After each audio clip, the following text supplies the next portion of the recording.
Kisah ini dikirim oleh sobat kembara yang dari awal dia tidak mau disebutkan namanya karena cerita ini hubungannya dengan keluarga dan lain-lain, jadi dia minta disamarkan. Kita sebut namanya Desi. Nah, Desi ini punya suami yang namanya Doni. Nah, kisah ini tentang masa mudanya Doni. Jadi Doni di masa muda, di sekitar usia 16-17an itu dia punya teman sahabat gitu yang nama panggilannya ini Kliwon. Jadi Doni dan Kliwon ini pada masa-masa ini kemana-mana ini selalu bersama. Sekolah juga bareng, pulang sekolah bareng, main bola bareng, karena rumah Doni dan Kliwon ini berdekatan. Nah, kebetulan latar belakang keluarga Kliwon ini adalah dia ini anak broken home yang sudah lama sekali keluarganya bercerai, dan pada saat itu dia nggak tahu keberadaan ayahnya di mana, tapi yang dia tahu ibunya sudah menikah lagi di daerah Jombang, Jawa Timur gitu. Jadi Kliwon di situ tinggal bersama kakak dan neneknya di salah satu desa di Klaten, Jawa Tengah. Nah, sehari-hari Doni dan Kliwon ini kemana-mana selalu bersama. Bahkan seringkali Kliwon ini tidur di rumah Doni, makan juga seringkali di rumah Doni, dan cerita tentang apapun selalu ke Doni gitu loh. Nah, pada suatu ketika Kliwon mengetahui bahwa kakaknya ini baru saja berkunjung ke rumah ibunya yang ada di Jombang. Terus pulang-pulang kakaknya ini bawa uang dari ibunya, terus dibelikan HP, sepatu, dan tas gitu kan. Nah, karena mengetahui kakaknya baru aja dapat uang dari ibunya, nah Kliwon berinisiatif untuk ke Jombang juga, untuk ke rumah ibunya. Harapannya supaya dapat uang dan bisa dibelikan HP dan lain-lain, karena pada waktu itu dia belum punya HP. Dia bilang ke Doni, "Don, aku kepingin ke rumah ibuku karena aku lihat itu kakakku habis dari rumah ibuku kok dikasih uang gitu loh. Siapa tahu aku ke sana dikasih uang, Don, aku mau beli HP gitu kan." Nah, Doni bilang, "Kamu mau naik apa ke sana, Won?" "Ya naik bis seperti biasa lah gitu." "Oh ya udah wes gitu." Akhirnya berangkatlah Kliwon menuju Jombang naik bis sendirian. Nah, ternyata begitu sampai di rumah ibunya, Kliwon ini malah dimarah-marahi sama ibunya, dimarahi habis-habisan, apalagi itu kan masih masa sekolah. Jadi dimarahin ibunya, marahi Kliwon, "Kamu pasti bolos ke sini, udah kamu pulang sekarang, kamu nggak usah ke sini lagi," gitu. Ternyata malah Kliwon malah diusir sama ibunya. Akhirnya Kliwon kembali pulang ke Klaten itu dengan perasaan yang sedih banget gitu loh. Di jalan itu dia memikirkan yang kenapa kok kakaknya dikasih uang, kok dia nggak dikasih uang, padahal dia butuh banget HP untuk komunikasi sama teman-temannya. Karena pada saat itu di lingkungan teman-temannya sudah pegang HP semua, cuman dia nggak pegang HP. Begitu sampai di Klaten, Kliwon langsung memutuskan ke rumah Doni untuk mengutarakan isi hatinya yang ketika dimarah-marahi ibunya. Dia bilang ke Doni kalau aku ternyata di sana dimarah-marahin Don sama ibuku Don, udah nggak dikasih uang, aku malah dimarah-marahin. Aku cuma gak habis pikir kenapa kok kakakku dikasih uang, aku kesana nggak dikasih uang malah dimarah-marahi itu. Nah pada waktu itu Doni ini ngasih pengertian ke Kliwon, udahlah ya mungkin pada waktu itu mungkin ibumu lagi ada masalah atau apa yang menyebabkan akhirnya beliau marah ke kamu gitu. Iya wis lah Don gitu. Wis lah kamu santai aja, kamu makan-makan dulu gitu. Nah Doni mempersilahkan seperti itu. Terus Doni ini melihat Kliwon ini seperti sedih dan kecewa gitu loh. Jadi Doni melihat Kliwon saat nonton TV itu seperti nggak fokus gitu. Terus dia keluar ngerokok di depan sambil mandangi arah kebun, itu dia ngerokok si Kliwon itu, tapi pandangannya ini seperti kosong gitu loh. Terus sore harinya itu Kliwon masuk ke kamar Doni, terus bilang ke Doni, Don, aku tak pergi aja ya Don. Loh mau pergi kemana kamu? Ya wis pokoknya pergilah, nggak di sini gitu. Nah Doni bilang, nunggu lulus aja lah, nunggu lulus sekolah baru kamu mau pergi kemana terserah kamu. Pikirannya Doni ini, yang ada di pikirannya Doni, Kliwon mau pergi ke luar pulau untuk cari kerjaan gitu loh. Nah Doni bilang, ngasih pengertian, udah kamu nunggu lulus aja lah, kurang sebentar lagi juga kita lulus gitu kan, lulus sekolah. Nah terus Kliwon bilang, enggak lah aku tak pergi aja habis ini Don, nggak di sini aku paling gitu. Nah terus Doni bilang, oh ya wes lah terserah kamu kalau memang seperti itu. Terus Doni ini pamit untuk tidur lebih dulu ke Kliwon. Aku tak tidur dulu ya, kamu mau tidur di sini apa tidur di rumahmu? Doni tanya seperti itu dan Kliwon bilang, wes aku tak tidur di rumah aja Don. Nah, akhirnya Doni tidur, Kliwon pulang ke rumahnya. Nah subuh itu ternyata warga desa yang ada di situ itu ramai semua keluar dari rumah, heboh semua berkumpul di rumah Kliwon. Ternyata Kliwon itu ditemukan tergantung di bawah pohon mangga yang ada di belakang rumahnya. Jadi kronologisnya ketika kakaknya Kliwon ini subuh-subuh bangun, ketika mau sholat, keluar dari rumah ini karena toiletnya ada di belakang rumah. Ketika kakaknya membuka pintu rumah, ternyata dia ini melihat adiknya itu gantung diri di bawah pohon mangga. Pada saat itu kakaknya ini cepet-cepetan nyari senjata tajam untuk dipotong talinya, dan ketika jatuh di tanah itu dilihatnya itu Kliwon sudah nggak bernyawa lagi gitu loh. Dari situ kakaknya Kliwon ini lari menuju keluar, manggil tetangga-tetangga yang baru aja pulang dari masjid waktu itu. Jadi siang itu juga jenazah Kliwon ini dimakamkan dan malamnya digelar tahlilan. Nah ketika malam itu digelar tahlilan, orang-orang dari warga desa ini datang di situ, dipimpin satu ustadz yang memimpin tahlilan.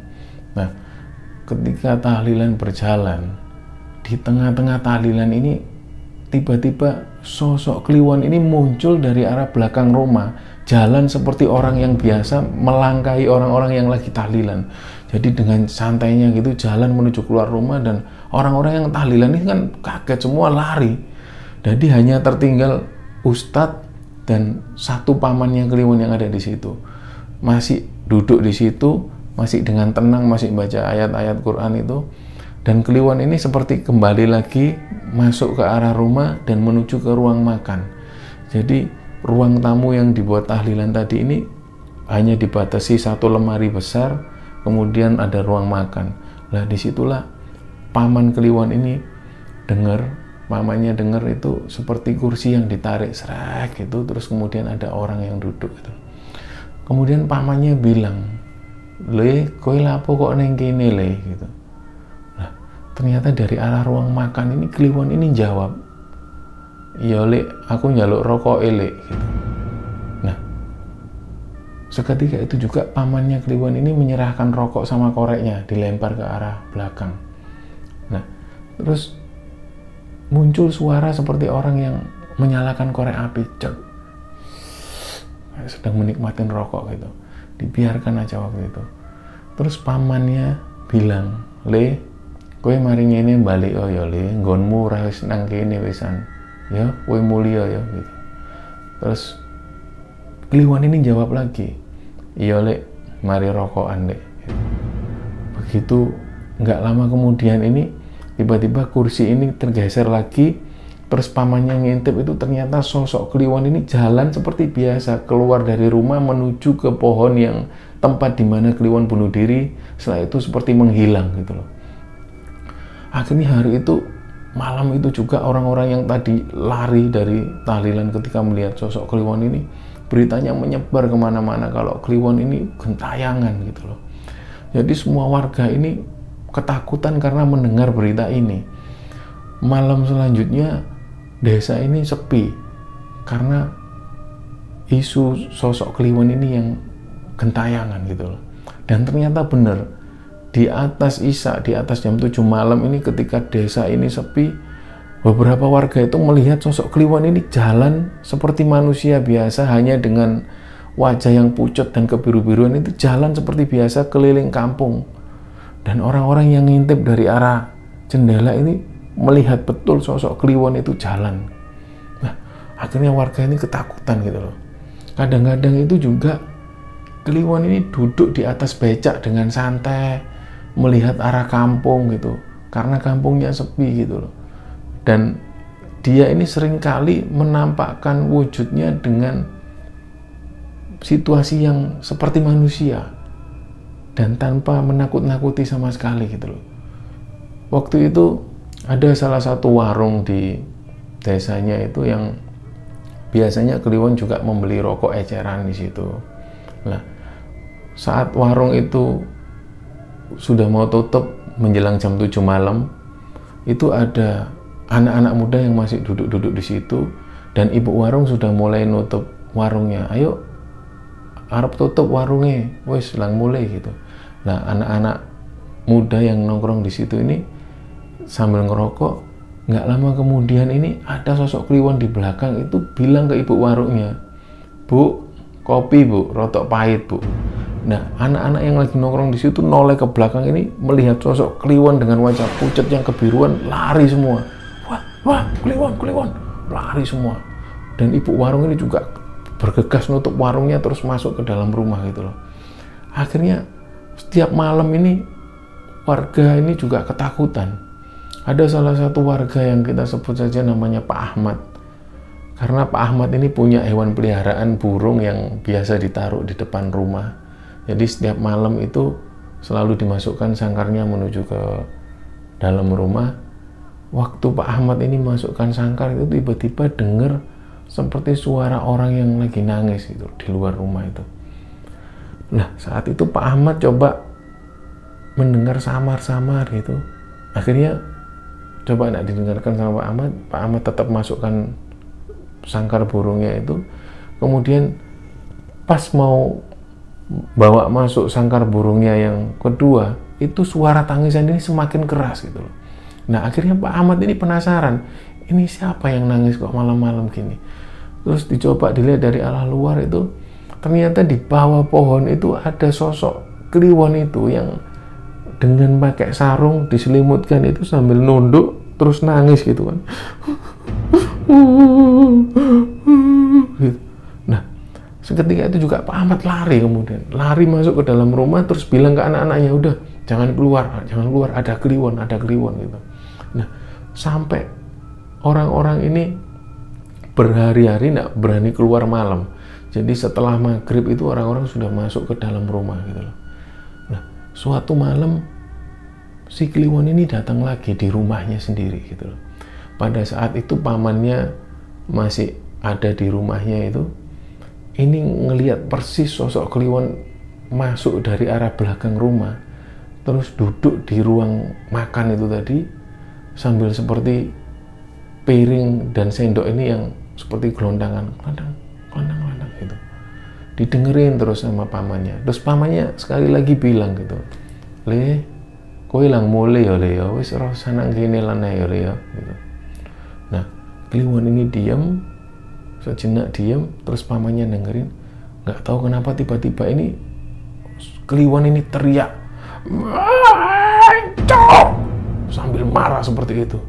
Astagfirullahaladzim, mamanya bilang seperti itu, "Le, awakmu yang mulai ya le ya, jaluk tolong le ya."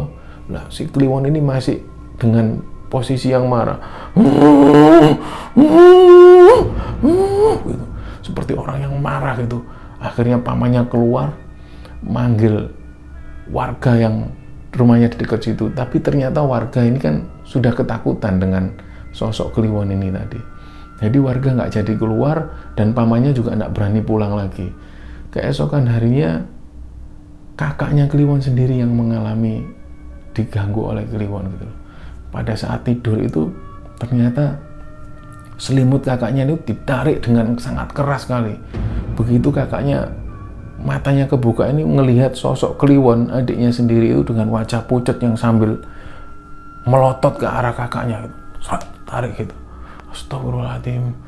"Le, kowe gak nang kene le, nggonmu le. Kowe ilang mule le. Kowe bali kowe alammu wis gak nang kene." Jadi kakaknya bilang seperti itu.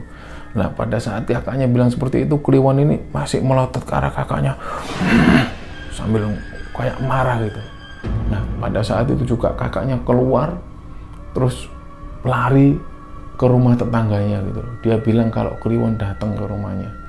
Nah, berita ini semakin nyebar, akhirnya ada salah satu kakeknya Kliwon ini yang rumahnya di desa seberang, yang kebetulan kakeknya Kliwon sendiri, yang kebetulan kakeknya ini juga bisa dengan hal-hal semacam ini, hal-hal gaib semacam ini. Jadi saat itu kakeknya tidur di rumah Kliwon itu malam itu, terus malam itu tiba-tiba kakeknya ini melihat sosok Kliwon ini duduk persis di depan kakeknya. Terus kakeknya duduk terus ngajak ngobrol Kliwon, "Le, kowe maring ini wis ra usah nang kene maneh, ra usah ngetok maneh ya le ya. Kowe alammu wis ra nang kene," gitu. Tapi Kliwon itu cuma nunduk gitu di depan kakeknya gitu. Nggak lama kemudian entah apa yang dilakukan oleh kakeknya, barang-barang Kliwon seperti baju-baju dan lain-lain ini dibawa satu tas, kemudian dibawa di daerah Klaten ini ada bekas rumah sakit paru yang terkenal di situ, seperti dibawa ke situ dan katanya segala sesuatunya ini dibuang di sana gitu loh. Sejak saat itu memang warga sudah nggak lagi mengalami kedatangan sosok Kliwon ini. Nah, ini kisah yang dibagikan ini syarat makna dan syarat pelajaran yang perlu kita pelajari, bahwa keputusasaan itu sangat dibenci oleh Tuhan, dan Tuhan itu tidak pernah mengizinkan umatnya itu hidup dalam keputusasaan, apalagi sampai bunuh diri. Kita tahu bahwa di Islam itu Allah membenci sekali hambanya yang bunuh diri, dan bunuh diri ini termasuk dosa kedua terbesar setelah syirik. Itulah kenapa hal-hal ganjil semacam ini sering kali terjadi pada orang-orang yang hidupnya berakhir dengan bunuh diri gitu loh. Makanya pesannya, apalagi di cerita Kliwon ini hanya masalah yang dia tidak dikasih uang dan kemudian iri dengan kakaknya, dia memutuskan bunuh diri gitu loh. Seringkali orang-orang yang bunuh diri ini hanya dalam hal-hal yang sepele. Nah, itulah kenapa kita tidak boleh menjalani hidup ini dengan putus asa. Kita tidak boleh kecewa terhadap sesuatu, apalagi dengan hal-hal kecil yang khawatir terhadap sesuatu. Kita harus tetap optimis menjalani hidup dan harus tetap berpikiran positif bahwa ke depan akan ada secercah harapan gitu loh. la yukallifullahu nafsan illa wus'aha, bahwa Allah tidak akan membebani umatnya melebihi kemampuan hambanya. Jadi Allah tidak akan mengasih kita kesulitan-kesulitan yang melebihi kemampuan